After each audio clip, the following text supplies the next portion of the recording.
Welcome to Self-Love and Sweat, the podcast, the place where you'll get inspired to live your life unapologetically, embrace your perfect imperfections, and do what sets your soul on fire. I'm your host, Lunden Souza.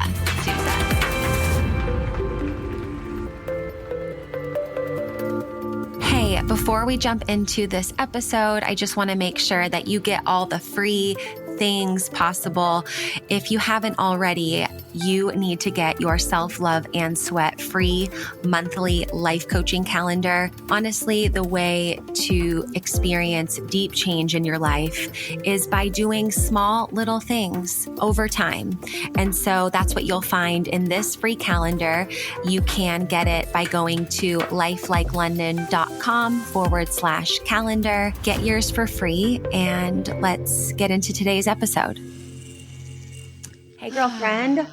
How's it going? Oh, it's going. How you feeling? I am feeling alive. Earlier this morning, I was having some weird eye glitch thing. I was just like twitching. I'm like, what's going on here? But I'm feeling good. I'm excited to chat with you about all things messy, and lean into that and go where we need to go. Yeah, same. Yeah. Eye glitch. Yeah, it was weird. I was trying to do like some mascara. And I'm like, why? It's like, it was weird. It had like a little, like kind of ethereal, sparkly thing in the corner of my eye. I'm like, what is this? So I put some eye drops in. I'm like, well, we're going to roll with it today. Right. I guess for the video, your eye glitch might be apparent. It's not, but at least you don't need your eyes to talk about the mess today. I'm like, am I starting to see spirits now too? I'm like, what is this? What's happening? We are on the winter solstice. So I'm like, Is today the first day of the winter solstice? It's the 21st. So I think today's the 21st. Yeah. I had to look down at my calendar at the bottom of my computer screen to be like, what day is it? Where are we at? Yeah. You get a pass.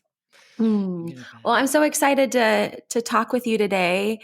I've met you in person. We've chatted a little bit.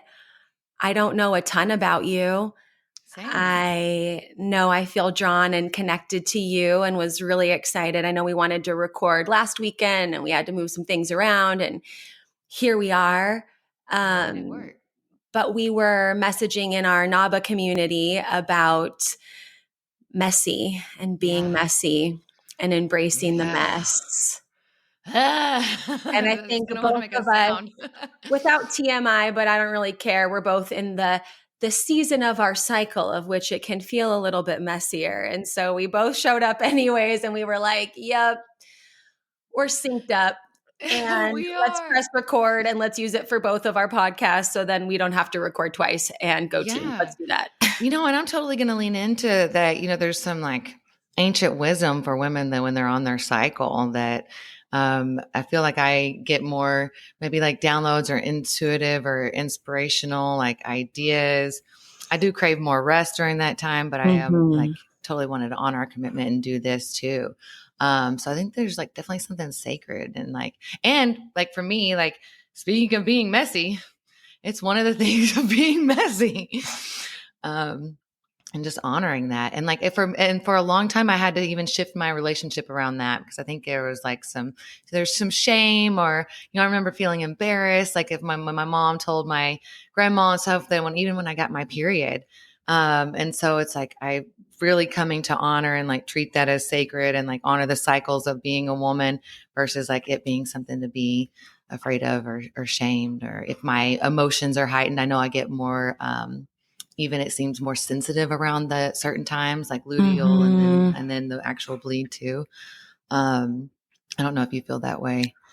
Yeah, I think for a long time, I didn't embrace the different phases of our cycle and the different seasons that we as women experience throughout a monthly cycle. And my background is in fitness, and that was like my last lifetime of career and what what I leaned into and was a big chunk of my life. And I remember feeling, like you said, the guilt and the shame or the frustration around being tired and being a little bit more in need of rest and maybe stretching and chilling. And I always felt like, oh, you just got to keep going. And I remember I didn't think we were going to start it on this topic, but I love it.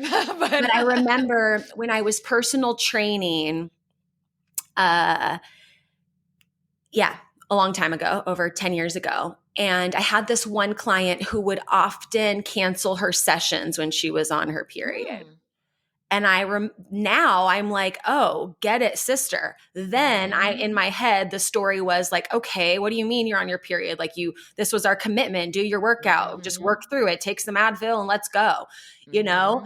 And now it's definitely not that way. Like if I, need more time for rest, I track my cycle. I use the Flow app. So I'm always checking it every day, logging my symptoms, and just noticing where I'm at, even proactively, like, those few days leading up to my cycle and the first couple of days, like that 5 to 7 day window is just like pump the brakes time a little bit in a lot of ways, feels better. Totally. I've leaned into like what workouts during different time periods of my cycle. Like if I'm if I'm in ovulation or if I'm in like one of the other before luteal, I'm like, okay, I'm into HIIT and I'm into like more energy. But once it starts to get later, I'm like, okay, I want a little more yoga. I want a little more walking outside or just like some rest or nature. And then sometimes I just want like freaking horizontal time and just rest and journal in a book. But same for you, like, and I feel like in our culture too, there's just like so much like go, go, go, do. Your worth is around your productivity. And that's really something that, it's served me in so many different time periods in my life of like getting things done and accomplishments. But at the same time, like kind of distancing myself from that and leaning into I'm worthy, whether I do X, Y, Z or not.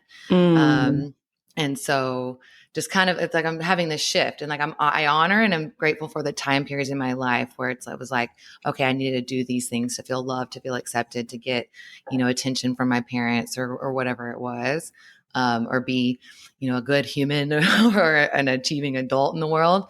But now it's like, no, actually I'm worthy without it. I still have like lots of dreams and things I want to get done, but how can I do this in a way that like honors the truth of my present moment? And, my body takes care of it and that sort of thing too. And beyond exercise as well, as a woman in leadership and having multiple businesses, I know that you're holding the fort down too, learning the different phases of our cycle and when it feels good to be creative, when it feels good to be more line it up, knock it down, get shit done, when you're in that phase where, like, I don't want to say, not the debate's not the word that I'm thinking of, negotiations, being more, in that follicular phase, ovulation, where it's like, okay, those are when I want to have the tough conversations and when it makes sense to be more in that, let's say, masculine energy of talking about, the tough things, money, all that kind of stuff versus, later on in my cycle where it might be a little bit more, which I love. Yeah. But I always wondered, like, why can't I do this sometimes, but not? And as I've leaned into more of the different phases of my cycle, I'm starting to learn when to schedule certain things and when not. And I also have a lot of women on my team. So honoring them and being like, hey, I know that we're going to be like doing this wave together. So if you need something or if it's a hard day, like, feel free to communicate that with me. It's not too much information. It's good if you're having a moment of being tired or low energy, and then there'll be times where I'm sure you feel this too, where we feel more productive. And it's like a day is like getting shit done. Yeah. That feels so good. For sure. And like now in this phase of like the next 3 to 7 days, it's I very much lean into, okay, what intuitive insights are coming in or like what could I like create? There's a lot of creativity in that space too. I've been playing with like laying in the fertile void And like, because towards the end of the year, it comes up that I feel a little bit more burnout. I'm like, how can I nourish myself and get ready for the year, but also honor like the season too. And lean into and like sitting in the fertile void. Cause I love Abraham Hicks, and I think you do too. I think I've heard some places where you listen to things in the morning, and some of the things that I listened to recently was like, doing nothing is doing something, and that is getting in receptive mode to, help bring in some of the things that are already in your vortex. And I'm like, I needed to hear that. And I just needed to sit and journal or just like lay there and not do anything until something comes up and like inspires me. Yeah. Like not looking, in our outer world, but going within. Yeah. I listen to Abraham Hicks pretty much every morning when I wake up. She has like these little under 15-minute cartoony videos that are on YouTube. And I put that on, whichever one YouTube's algorithm decides to pop up, right? Because I listen to her so much. There's always one that's there. And I'm like, that's the one. That's the one I need to listen to. But yeah, growing up with the conditioning of more is more and doing is better. And I remember being in college, going to school full time, working 7 days a week and telling my grandpa, aren't you so proud of me? I work 7 days a week and I'm going to school full time. I wasn't like a straight A college student, but A's and B's, was doing really well, and I remember like holding that as a trophy and being, but it was interesting because I have a group chat with my family and my niece and my brother and my niece's mom. And we always are just it's pretty much just all about my niece, pictures, what she's up to, updates from school, just all the things. And she said something where she was like, yeah, Mom, I don't want to go to that today. It was like a Christmas parade. I just need to stay home and rest. I just want to rest. And I was like, yes, I love that. And I like wrote in the chat, I was like, yes, I love that she knows what she wants and needs. Like, I love that, in her generation where she's at in our family line, that's available to her. Cause for us, it wasn't. It was just like, let's go, line it up, knock it down, wake up Saturday, do your chores, get things done. Like, don't be lazy, like get to work. And I just love that she knows that at the wise age of 6 years old. I'm just like, incredible. I love it. Like, what a good like role model, and just like to have her understanding of what she needs and wants to thrive at that age. It kind of reminds me of a story that came up for me recently. And interesting enough, so like yesterday was it would have been my dad's 71st birthday, and he died in 2013. And there's been a lot of like interesting, experiences, like whether it was with plant medicine, psychedelics, with ketamine therapy. There's a lot of different things, but I will say, you mentioned NABA, like I'm doing a course in there.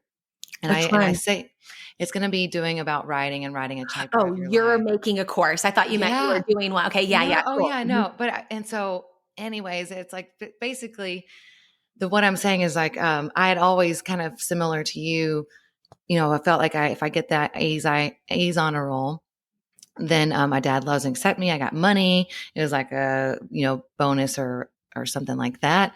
And so I point out this little sheet,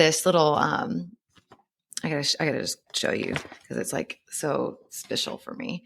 But it's a special like little group that of questions that my dad did, and I'm telling you that stories basically have the power to incredible impact and I can't think of the word right now.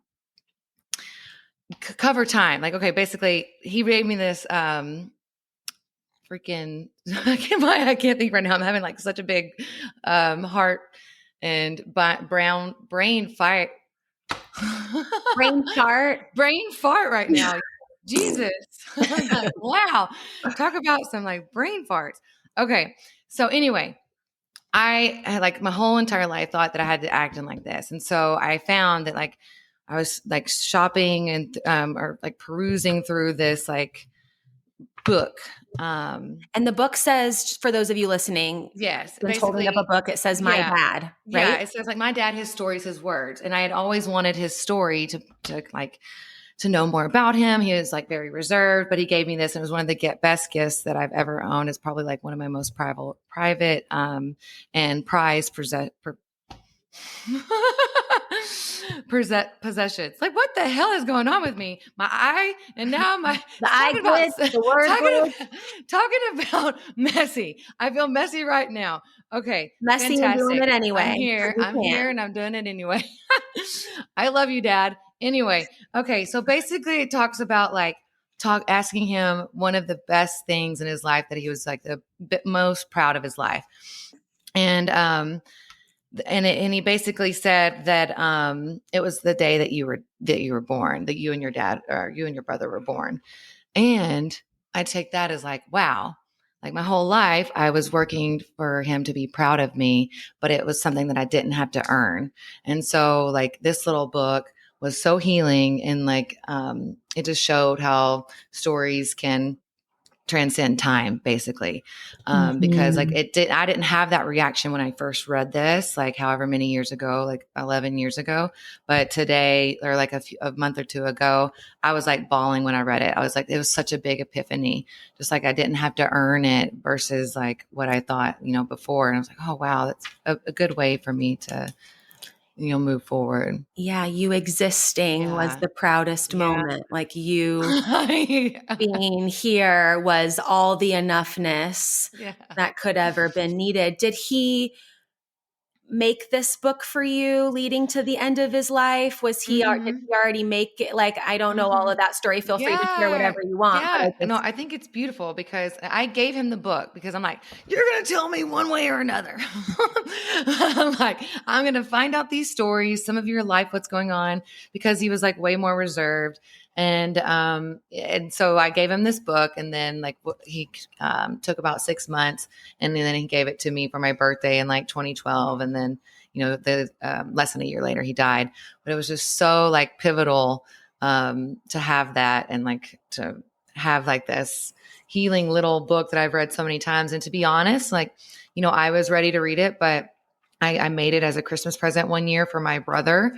But he still hasn't read the whole entire thing yet. And it's just like more sensitive. And, whenever he's ready to go through that and read it and feel those feelings and emotions that can feel so messy that I have completely numbed for so long in my life.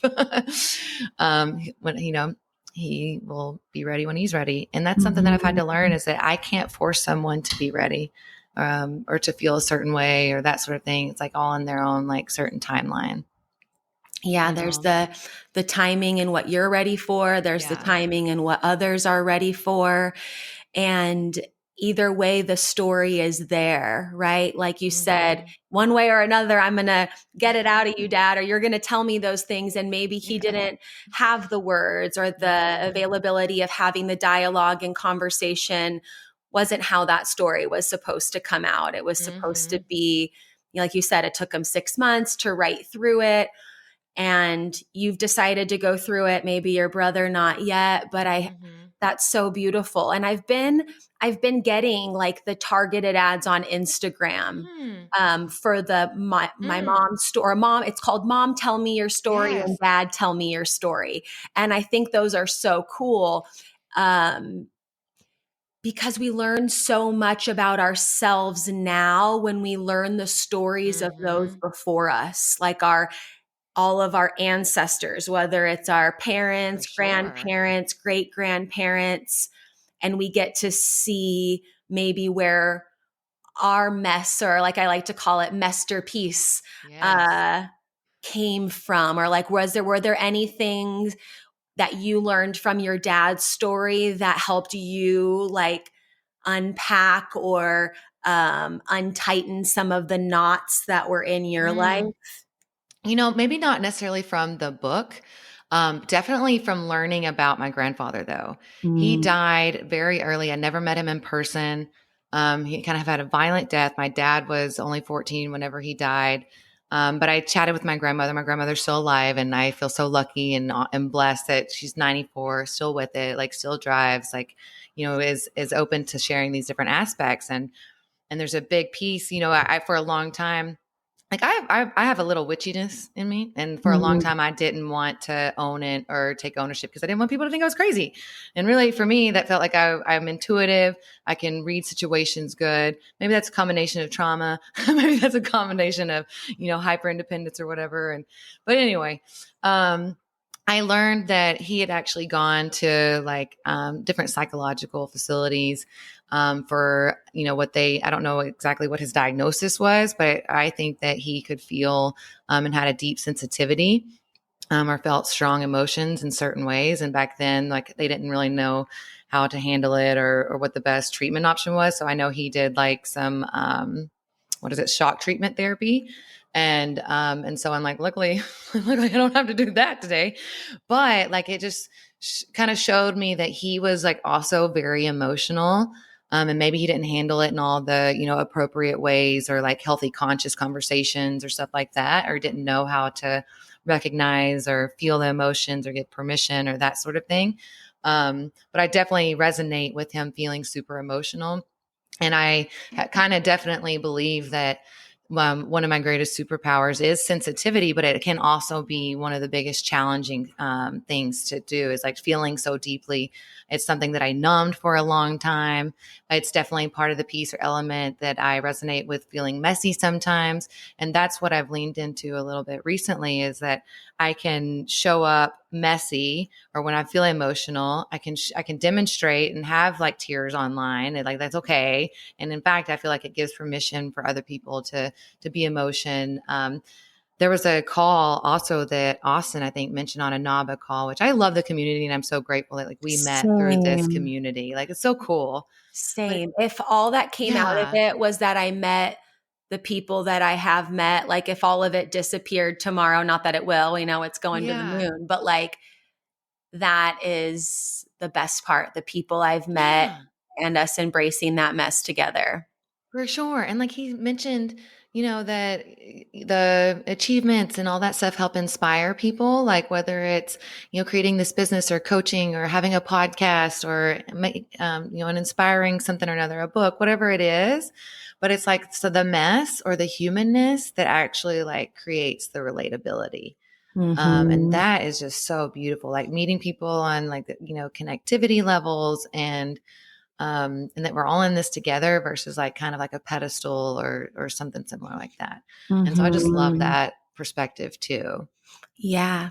Yeah, the humanness, which is Mhm. the full spectrum of emotions and feels and highs and Mhm. lows or whatever you want to call it. And I feel like, I know we're kind of both in that season Mhm. of um, unapologetically expressing the mess and metabolizing the mess within our Mhm. own, spiritual well being and stuff. And there's an element of safety that I believe Mm.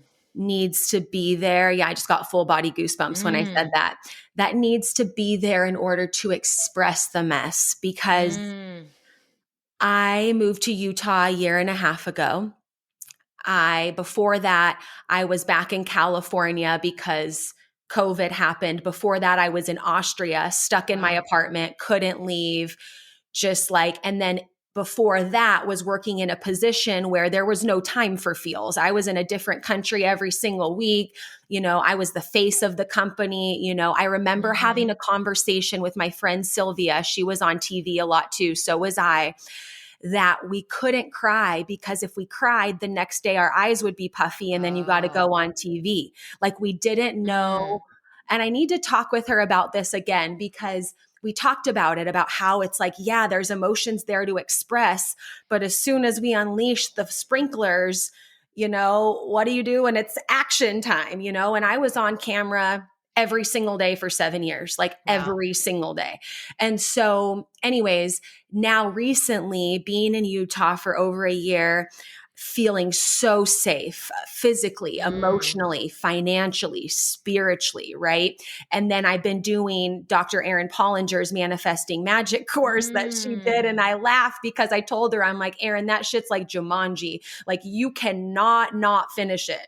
So, anyways, in this course, you're working with the womb space and the Mhm. feminine and expressing all parts of that, right? We think feminine energy is like loving and nurturing and kind. It is, but there's also rage and Yeah. there's warrior spirit in that. And there is rawr, lioness energy, you know? And so Mhm. over the last month or so, especially after finishing the push catch detox, I was talking with Austin and I was like, I'm not sure if I feel good. Like I just Mm. unleashed a lot, you know, but now I'm realizing like, oh, that's because for the first time in a long time, you feel safe and you Mm. have the time to land and you're, you know, I love that spirit about me of being go, go, go and being determined. And Mhm. I am relentless and tenacious. I'll identify with Mhm. those words, but I've also been empowered to pump the brakes a little bit too. And when we're in that place of safety, I feel like that's where the masterpiece loves to be seen. Mm. Mhm. And that's been wild. I love that. And I love that, the safe that you have like pinpointed the safety element too. Have there been any like messy or, rageful practices that help you kind of unleash it since that safety is there? Yeah, expressing it, you Mhm. know, like crying Mhm. hysterically, screaming, Mhm. um, crawling on the ground, moving Yes. in a I love very yes. like in my, I mean, yeah, I mean, whatever. Fly on the wall would know what's going on in here. No, you know, whatever. I'm not filming myself and posting that on social No, media. you don't That's a have sacred to. It's place for for me. you. But Yeah. or like there's been times where, you know, after a long day of leading my team, I come in and I just collapse to the ground Mm. and sob and mourn and moan. And it's like there's a part of me, like you said, that I had numbed for so long. And I also think too, it was unconscious, you know, like it was like that door was shut and locked, but I didn't even know where that door was. Then, Mhm. you know, then you start to know where that door is and then you're kind of avoiding it or opening it just a little bit and peeking in real quick and then shutting the door. But now I just feel like, yeah, that needs to come up. That Mhm. needs to be expressed. And I was, I can't remember who it was, a friend of mine, um, anyways, was sad. And I had mentioned to my mom, you know, like, oh, yeah, I'm going to go spend time with this friend because they're sad. And she was like, oh, why are they sad? And I was like, because they're sad. Like, I don't know. I didn't Mhm. ask why they were sad. Sadness sometimes has to come up, and I'm going to go hold space for that Mhm. person while they're sad. I don't, you know, it didn't occur to me. Just like asking people what they do doesn't really occur to me. Like, it just to me is very Mhm. surface, you know, but I Same. realize, and it's nobody's fault, right? It's not my mom's fault, whatever, but it's like, we never ask like or have concern when someone's happy or joyful or all good and everything's fine, but why does it have to be something's wrong or seen Mhm. as like a bad thing that you're sad or Mhm. uncomfortable or something's going on? I didn't even think to ask the person, oh, you're sad, cool, I'll be there. What do you need? You want to talk about it? You want a hug? Do you just want to be sad, you know? Yeah. But now I'm really seeing the place that all the emotions have to take. I think that's so important. I love that you're doing it for yourself too. It's like you don't have to Mhm. like I mean there's some people I know that do record like the rage rituals or something and to me it's like if it's being curious where that's coming from, or for them. Like but I also love that you're keeping it sacred and honoring that for yourself. I did something recently. I'm part of like this pleasure priestess group and she had a guest teacher come in and we did a rage ritual. And so one of the things is like a song of rage where we're like screaming either into a pillow or like, humping a pillow or bashing a pillow, into the bed or whatever it is, or like punching or all these things, the air, like all those things. And then it was a song of grief. and like really allow us to feel that as well. And then it was like, and then we tapped into like a sensuality. So there was like a song of like sensual. So like moving from that, I'm like, wow, it was very empowering. But I just think that, there's so much also conditioning around, or especially about being a woman, right? Being a good girl or things like Mhm. that. And like for me, I know for part of my journey recently, I had defaulted like to being or being some of that more good girl because I knew that was accepted, loved, and, and all those things. And so it actually produced a lot of anxiety. So Mhm. much so anxiety, thought patterns that didn't feel like me, so much where I was like, pulling into my garage and like having like super like suicidal ideation type of thoughts. I'm like, what is this? This is not like, I got to get some help. And so I, sought therapy. Sought ketamine assisted therapy, which helps like, neural pathways and all that jazz. Totally like life-changing experience. And then so one session or after one session or doing an integration session with my therapist, she's like, do you think that part of your anxiety could have been from repressing your wild woman? And it just like clicked. I was like, oh snap. Like I totally was repressing this part of me, and like how, and then that's also a part of, like, it was like, in a way I got to switch the viewpoint of like, hey, this anxiety is bad to like this, it's my body showing me how I can show up, or to showing, it's like pulling like, listen to me, please. I am wanting to be expressed in some way, form, or fashion. Like you are not being your most authentic self type of thing. And so how are we going to get Mhm. you to like, to be that again? Because I, fallen back into a typical pattern, like whether it was like with offerings that I was offering the world, different relationships, that sort of thing. And so, yeah, I would say like there's so much condition around being that good girl, and I'm not a good girl. I can still be kind and still be wild or have those things. Kind of like I can be messy and kind and wild, and unapologetic, those sorts of things.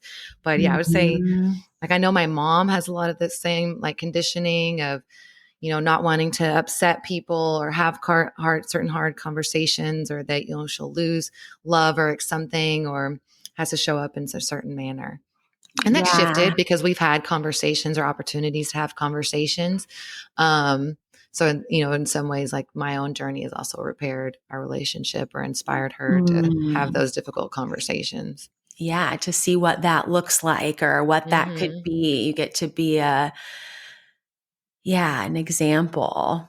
And Mm-hmm. yeah, oftentimes those emotions are there to teach us something and to tell Mm-hmm. us something. But we've been taught, like you said, you got to be a good girl, which means have it all together and have a Yeah. smile and, you know, calm down a little bit or calm down the Mm-hmm. emotions. And You're too much. You're not enough. You got to be act this way. You got to be this. There's so much. I know. And I really feel like I'm in a season of, surrender and trust. Mm, Whatever's coming up, whatever that next step might be.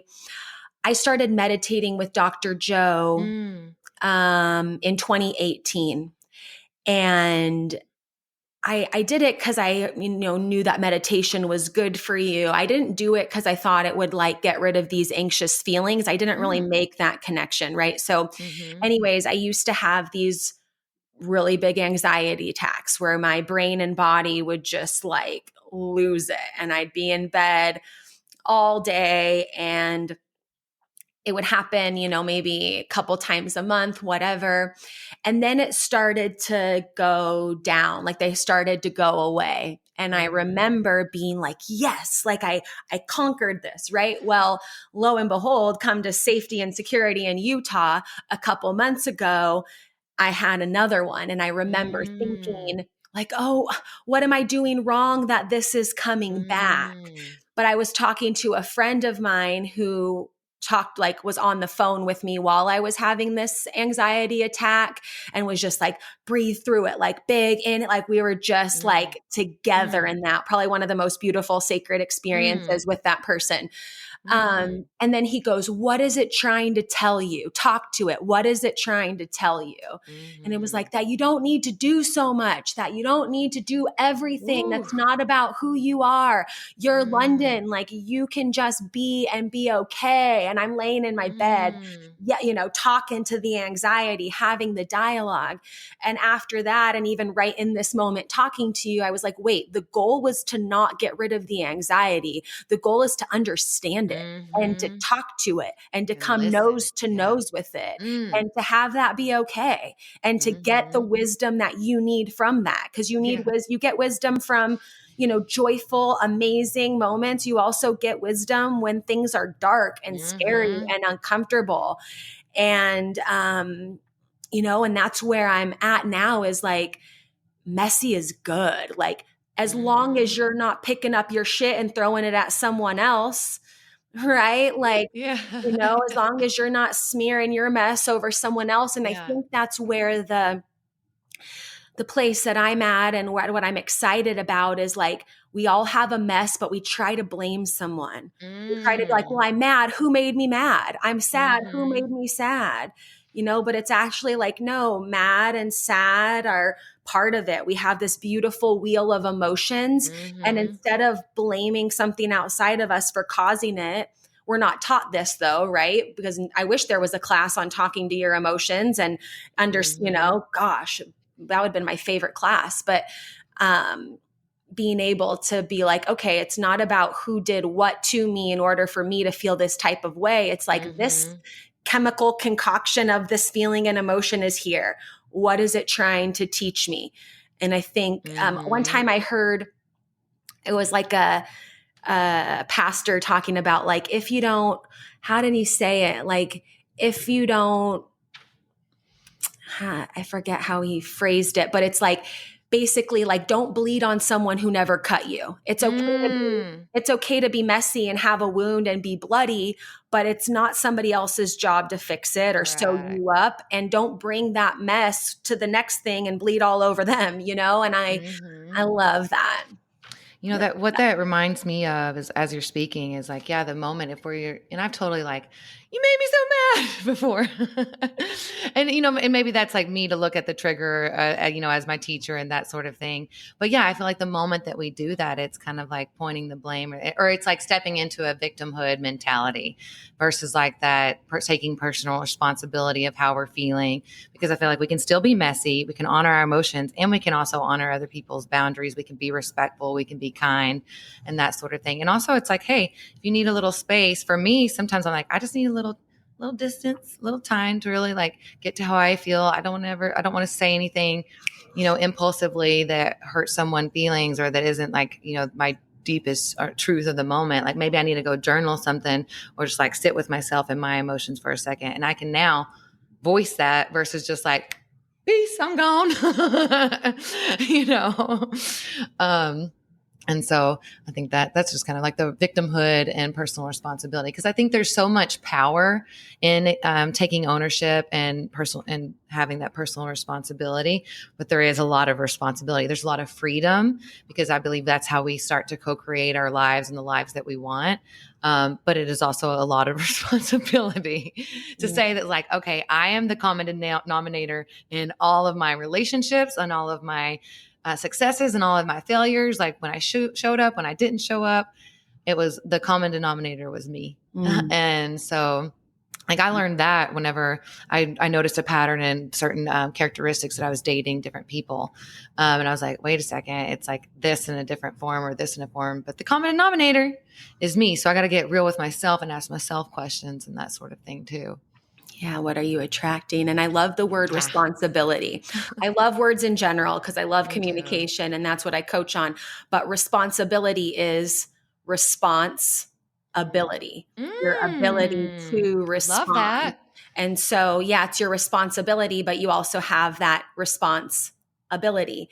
And instead of reacting or like you said, you made me mad or all the things. And even though I coach on this stuff, I make mistakes all the time, right? Like I ask for do-overs, I apologize, and that's kind of where the conversation with you and I started, where we were like, yeah. And even Jen Reno, who's one of our mutual friends in our NABA community, we're talking after this for the podcast, but she called me after I did that last podcast of like, oh, you can be messy and, right? Like I can be a messy, fucked up communicator, mess up and still coach on communication and still show up, right? And so knowing that like you don't have to have it all together in order to bring your story, bring your gift. And Brene Brown said this one time, I think in an interview I watched, is like, instead of you made me mad or you did this, she says, the story I'm telling myself is. Yes. And most recently too, in relationships and other things, it's come up where it's like the story I'm telling myself is that I'm not good enough for you and that I'm not, and getting to the roots of that story is huge. And I know that's your jam. I know you're a story doula, which I would love to hear. I mean, I get the idea of it. I kind of have an idea, but this is not something that you like, go to college to get your story doula degree, No. So like, to me, the stories are everything. It's never really about what's happening. It's about the story that you're telling about what's happening. It's about what you make it mean. And so, I want to know more about what it means to be a story doula and the stories we tell ourselves. Yeah, I know. And so there's kind of like a twofold, really, like the stories we tell ourselves. Well, okay, we are meaning making machines. And so the stories we tell ourselves, we can turn everything into a meaning that works for us instead of against us. And so I see it's like you can live the story that you want to, like you're the author of your life canvas by being very selective with the words and the language that you use. I totally believe words are spells.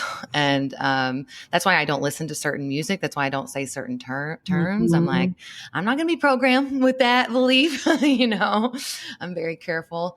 So that's one aspect of it. And then the other aspect is that there's so much freedom and story ownership. And I really got to see, after writing my own book, how everything worked for me and how certain traumas or impacts influence certain decisions in life, whether it was, sexual abuse, whether it was verbal abuse, whether it was grief or pain, loss, chaos, like all these different things.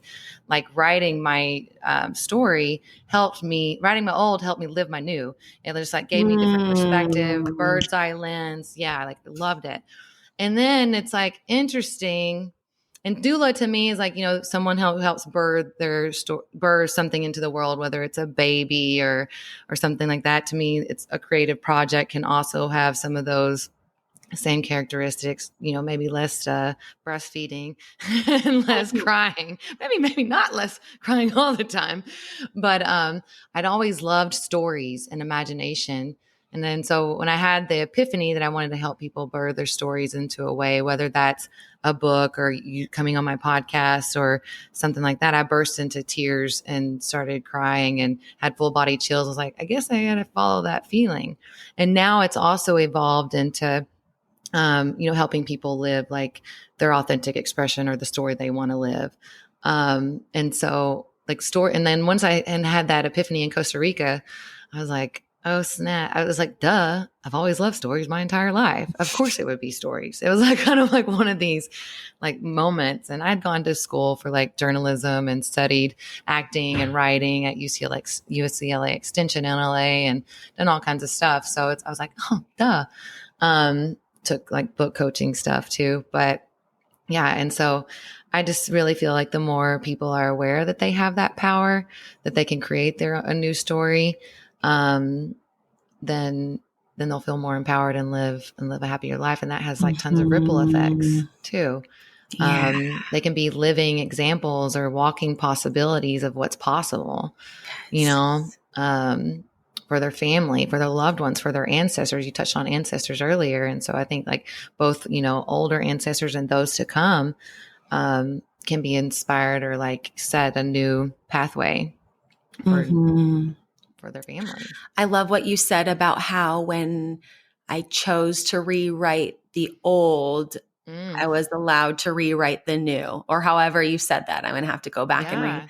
re-listen. But I love that. And I love the idea of birthing a story, especially for women. Um, we can get stuck in the loop thinking that the only thing we can birth is a human.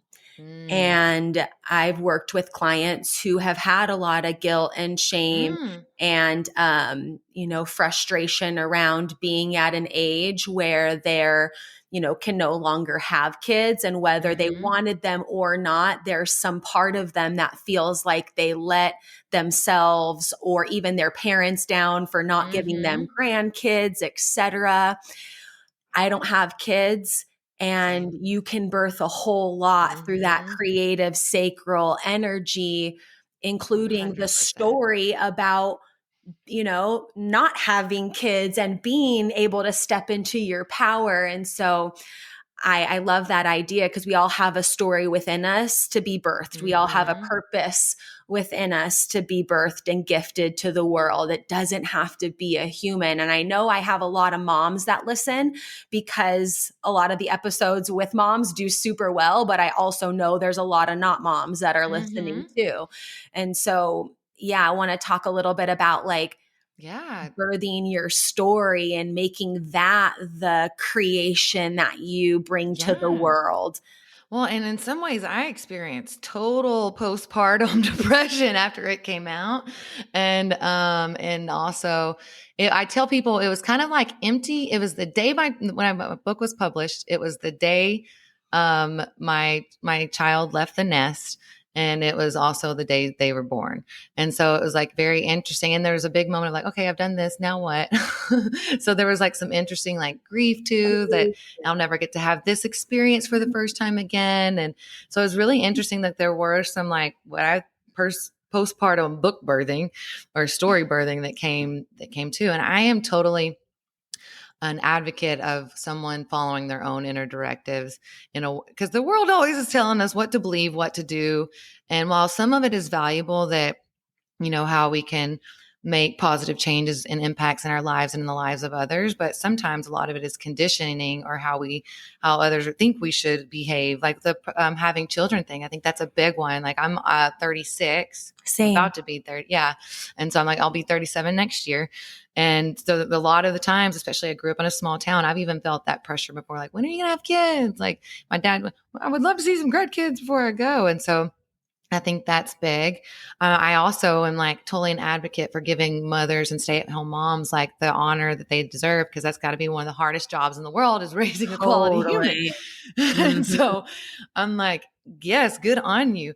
But we can also be so maternal in other ways, towards ourselves, towards nieces, nephews, towards projects, the stories that we want to birth in the world. I mean, I totally find like, worth and honor in that. Too. I'm going to switch my leg up here. Okay. Did your leg fall asleep? Yeah, I was like, I need to move it. um, when last weekend, when we were supposed to originally record our podcast, I drove out to go make candles.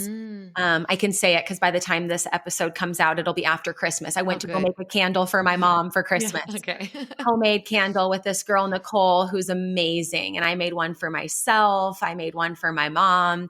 Such a beautiful experience. But we were just talking and she was like, what's your podcast going to be on? And I was like, oh, I'm talking with this girl, Kristin. This was before we decided to reschedule, but I was like, I'm talking with this girl, Kristin. She's a story doula. And she helps people, birth their stories, in book form or expression or however. I mean, this was my first time asking you specifically about it, but like, I know a thing or two. So I was like, story doula, I kind of get the idea. And she was like, oh my gosh, I'm so excited to listen to that episode. Will you send it to me when it goes live? Because I've been writing this story and I feel stuck. So I want to talk to the person that's listening, that's like her, who's writing the story and feels stuck Is there Mm-hmm. something to learn from the stuck? Should we expect that there's going to be the stuckness in the story birthing process? What would you just say to someone who's like, I have that story to get out, or I've been doing it, but now I'm at a spot Mm-hmm. where I'm just like, meh, I'm not sure what the next Yeah. best step is. Well, there's a few things because I think that, well, one, I'd probably have a lot of questions for her. And like, where are you at in your process? Have you ever outlined? Um, have you, set a clear beginning and a clear end? Especially if it's a personal story, like a memoir or a reflective story, something like that. Sometimes it's memoir is not every single detail of your life. It's usually a set period of time or an arc of transformation. So if it's like this trial or something that you went through, what scenes would paint the before, like the heart of the mess or the chaos, or before you learned a lesson or before something, what's the climax of you learning it? What scenes paint that? And then to the end, what paints the resolution and who you are today? Kind of like something like that is like an easy way to describe it, from something to something else. I would also get curious, like if it's resistance per se, like is there, a fear that you're not acknowledging or that you feel stuck, or is there a certain way that you can become inspired again? Sometimes maybe even just like writing 3 different ways to open a book or to finish a book, or something like that. I would say just be very curious about the resistance, because a lot of times the resistance wants us to pause or to not. And I am a huge fan of Stephen Pressfield, and he wrote a book called The War of Art. And he basically says that the more resistance that we feel to our project, the greater it is to the evolution of our soul. And so when you feel I that love Stephen resistance, yeah, Pressfield. I'm like, when you feel that resistance and you feel it means that you're on to something good. And then you just got to keep applying the ass to the chair and like writing, even if it's like a sentence or a paragraph or something like that. I also highly recommend like getting a shitty first draft out of the way and like feeling that and celebrating that. And then going back with, maybe taking as much time as you need, taking a breather, going back with fresh eyes before you start the editing process, or recruit someone. And then, we also have a lot of AI tools, and I am like, I have some hesitations because I'm such a creative, and like, I feel like stories are so personal that, they can definitely be used as a tool if you're stuck. Like give me 3 different options of how to open this scene. Okay, cool. At the same time, I do feel like there's nothing that will replace, like Austin mentioned on my podcast, our unique vibratory signature and medicine that we've gained from all of our life experiences and the things that we've learned along the way. And so that can't be replaced. So you've got to actually pour that in through the page. I also find like finding my flow physically, mentally, spiritually, emotionally helps me before I sit down and write. So whether that's like moving my body, whether it's dance or going for a walk or a workout, whether that's repeating certain affirmations into my mind, or even affirmations where I ask myself a question like, why do I feel so inspired? Why do I always meet the right people at the right time? Or, words flow through me onto the page, or like I'm a vessel for creative awakenings, or I'm a vessel for whatever shift you want your book to have on the world. And so just like really, I love like just, even twofers, like, sometimes, a meditation will benefit my mental health, my emotional health. A walk does like my mental, my physical, my emotional. So I do that sometimes too, and recommend that to people that I work with too. I like that. Mm-hmm. I mean, there's so Why many. am I would I get, full yeah. of ideas? Why do my Yes. ideas effortlessly just go onto the Yeah. page with Yeah. ease? Yeah. Why am Why I am I so such a gifted abundant? Yeah. writer? Yes.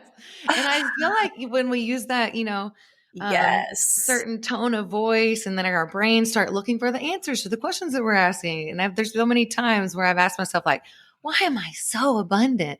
That, it's those random things like the person buying my coffee in the line ahead of me, or, why am I so, especially why do I always meet the right people at the right time? I have met Mhm. some people in some interesting ways.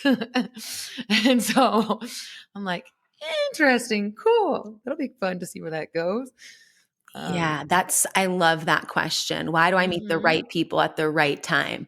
Mhm. I've never asked myself that question. And I've seen that with my eyes wide open in my own life so many times where Mhm. it's like, I'm excited for that person that can help me with this to show up. I think that's more the language I've used Mhm. before rather than the question. And that's kind of that season in surrender too, where I know that there's other Mm. people that I know I need to collaborate with in what I want to create and what I want to do next, that I'm excited for them to show up. I'm excited to witness that. I Mhm. think that's the other side of the coin, if you will, of thinking you have to do, and do all the things and go look for the person and go. And it's like, actually, like there's been so many times where I've met someone like in a plant medicine ceremony in a teepee with 5 people, or walking down the road, or Yes. just decided to get off at that gas station real quick, even though in my head I was going to go to the next one and meet Mhm. this person, or get off and go to this diner, even though there's a long wait. Oh, cool. There's a spot at the bar for one person. I'm going to sit right there. Who's Mm. next to me? Right. Like Mhm. so many cool Totally. moments like that. And Totally. I've had a wreck. love A that. wreck brought me together with someone cool. Like, A yeah, what? or like a wreck. Like, I was Oh, in an a Uber. car wreck. Yeah, I Yeah. was in an Uber going to the airport one time, and they sideswiped another like black SUV, and it ended up being someone really dope. And we ended up sharing I mean, like a well-known famous comedian. We ended up being on the same flight, sharing a mimosa, and like talking about writing and just like having this really cool moment, and then getting on the flight and coming to Austin. So it was really cool. But yeah, like the sitting at the bar one, and yeah, it's not necessarily something that we have to control. It's just being open to those experiences and allowing them to flow, or like the surrender that Mhm. aspect that you keep Yes. mentioning. And when that happens, it just makes me more excited for the next Hmm. person I might meet. And not so much of like, oh, what can this person do for No. me? Just like, what can the fact that or what can we create because our paths cross? Hmm. Or like, Hmm. oh, now I'm thinking in my head, I need to go tell Nicole to connect with you because you guys would be the perfect connection if she's feeling stuck in her book. Hmm. Cool. I met her through Becca, who I've done combo with. I met Becca Mm. because of my neighbor. I met my neighbor because my best friend came and met my neighbor at the park, right? Like all these things where when you look back at the history of you, it's like, it's so much more divine than we're Hmm. conditioned to believe. Hmm. So true. And allowing space for that divinity to happen. I know I've had Mhm. some control issues in the past. Even sometimes going back to mess and my dog coming into my life. I'm like, oh, he is a big spiritual initiation in releasing control. Or cleanliness, or like that kind of like OCD-ish like nature. So it's been an interesting ride.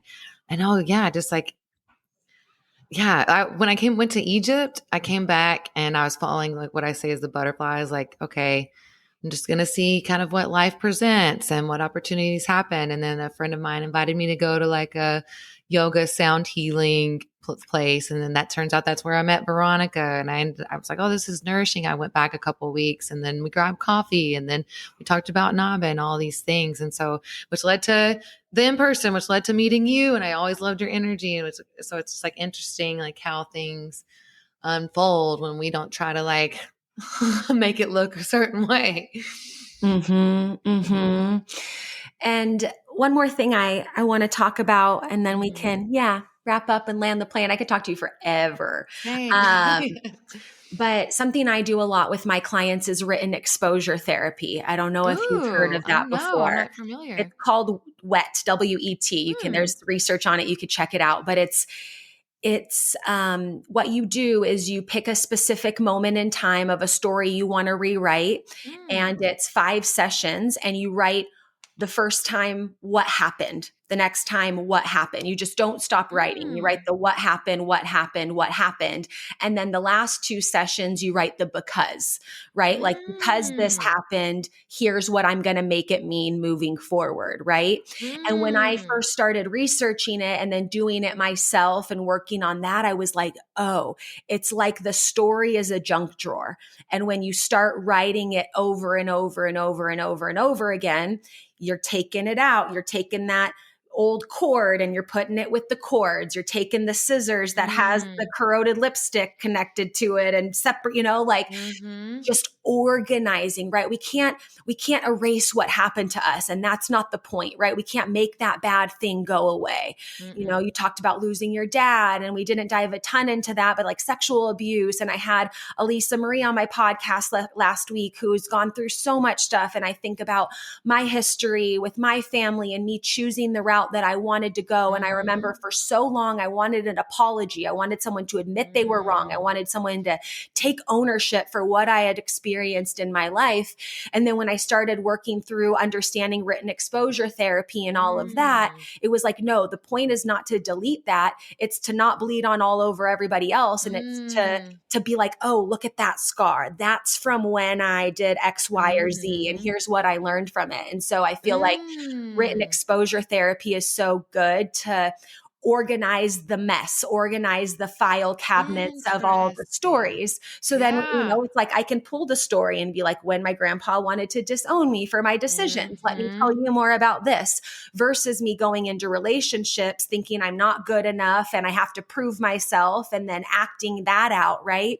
Being able to write that. And I've worked with a lot of clients on that, from little things all the way to big things. I always tell them, whatever you're willing to touch, I'm willing to go there with you. So you can choose, beautiful. Right? Like, if it's, whatever that is. But it's safety. I feel like the more safe totally the safety, the rapport, what you've worked through. But I want to talk about like the power of the because. So it's like, that's what we're here to, I believe, to share with the world, is like, we're going to have the messy, right? Like me and Kristin today, if it hasn't hit the nail on the head, it's a hot ass mess sometimes. But like, you're here, you show up anyway, right? There's moments, like you said, horizontal days. My best friend, Allie, calls them that too. She'll be like, Lunden, you need a horizontal day. Where it's just like, and that's okay. And being messy is okay. And having the hard moments that things happen and you lose people that you love. And I know that in your bio, I read when I was kind of going through some of the things, you've lost people to suicide. So have I recently. And it's just a lot. And that happened.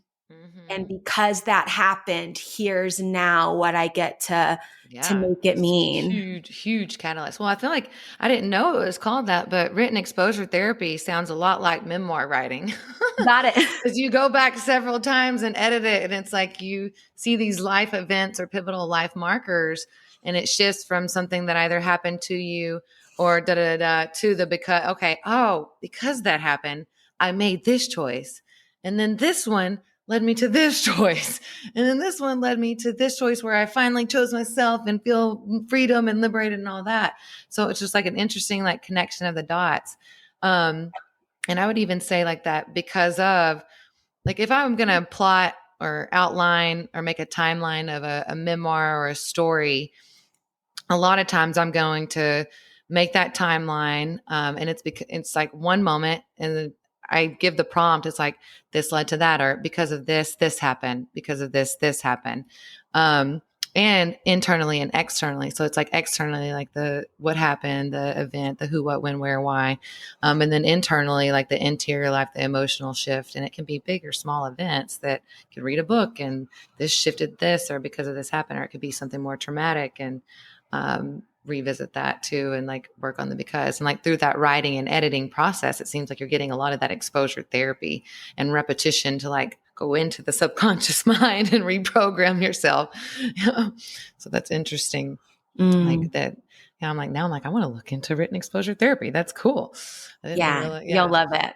You'll love it. It's very, I think it's very different than talking about it. when Mm-hmm. you're writing it down and you keep rewriting it. Yeah. I notice with myself and others, it's like you have all these details and all the things, and then slowly but surely, it's like what's important to store and make meaning of. It's like now I had like 2 pages of things all over the place. Mm-hmm. Now I have like a paragraph, 5 or 6 sentences that just, I'm not beating around the bush. This is exactly what happened. This is how I felt. This is, right Mm-hmm. where it is, hit the bullseye. Okay, that's there. That's clear. Now I don't need to run around holding that flag, but I can Mm-hmm. now write what I'm going to make it mean moving forward. And that's what I want to bring to the world. And so Yeah. that's what I feel like I'm birthing regularly are my Beautiful. becauses. Yeah, that process sounds like a fantastic and beautiful way to help extract like the wisdom from the wounds that Mhm. happen. And then And like, I keep the becauses and I burn the stories. You don't ah, have to burn it, but I'm very ritualistic when it comes to those I love things. fire. So Yeah. same. So I'm like, okay, what happened doesn't really matter. What am I going to make it mean moving forward? So I have this Exactly. journal that has a lot of because pages and then a lot of pages ripped out because I'm like, okay, yeah, I remember what happened. That's cool. Let me burn that in my Mm-hmm. toilet or outside or something. And then Mm-hmm. I don't know. That's what I like to do. Well, yeah, because to me, that's the truth of the present moment. I will say, though, that revisiting some of mine, it was also a permission slip to feel like some of the things that I probably suppressed in like the certain time moment, like with the grief with my dad, or I didn't feel it to the capacity. I felt it that I could then, but rewriting it gave me permission to feel, write the because, and release that old story and pattern. And like, I think Mhm. it, just like it also, I want to add one little thing about discernment for me and the messiness. It's like, okay, am I avoiding showing up because I feel messy, or discerning is like, or am I resisting showing up because I need rest? So it's like, I feel like discernment and curiosity is a big key, like for me on like this whole messiness, on showing up, on storytelling, like on helping people. Like those 2 things are like what I keep going back to. I'm like, do I need to hibernate? Am I resisting being seen? Like what, just getting curious. So Yeah. that's, What does the mess need? mm-hmm. I'm not sure. Every day Yeah. Or it might what's the be most different. nourishing? Yeah. Oh, for sure. Yeah. And honoring the truth of the present moment. Mm, so good. I appreciate you. I appreciate you, honey. Thanks for talking to I me. love where all we went. From our periods to our mess, to our Yeah. story, to our because. Yes. And so, yeah, we both need a little heating pad horizontal moment For this sure. weekend. That's like exactly what I'm going to do. I just want to go lay there for a little bit, drink my water, and then reheat my heating pad. Oh, well, thank you guys for listening. Thank you for you, Kristin. Thank you. Thank you for you.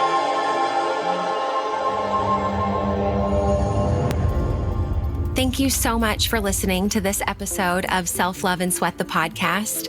If you enjoyed this episode or were inspired by it or something resonated with you, do me a favor and share this episode with a friend, someone that you think might enjoy this episode as well. That's the ultimate compliment and the best way to make this podcast ripple out into the world of others.